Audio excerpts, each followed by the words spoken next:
ដឹងទេជឿលហុងនេះមានប្រយោជន៍ច្រើនណាស់ពេលយើងប្រើឲ្យត្រូវតាមវិធីវាបើយើងឆ្អល់ពោះណែនគ្រាន់តែយកជឿលហុងមួយដំណក់ទៅដាក់នឹងទឹកក្តៅផឹកមុនបាយតែប៉ុណ្ណឹងធ្វើឲ្យពោះយើងស្រួលឈប់ឆ្អល់ហើយបើយើងធ្វើម្ហូបយកតែជឿលហុង2ឬ3ដំណក់យកទៅប្រឡាក់ជាមួយសាច់រួចហើយទុកប្រហែល30នាទីធ្វើឲ្យសាច់ទន់ផុយឆ្ងាញ់បើយើងកើតឬយកជឿលហុងទៅដាក់កន្លែងដែលកើតនោះមួយថ្ងៃម្ដង2ដង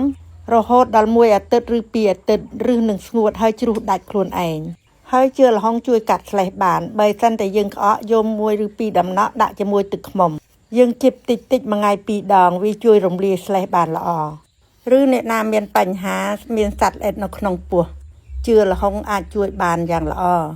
គ្រាន់តែយក2-3ដំណក់ទៅដាក់ជាមួយទឹកដូងផឹកពេលព្រឹកមុនបាយតែប៉ុណ្ណឹងក៏ជួយកម្ចាត់សត្វល្អិតបានយ៉ាងល្អនេះហើយជឿលហុងជារបស់ល្អពីធម្មជាតិជួយបានច្រើនយ៉ាងដែលយើងនឹកស្មានមិនដល់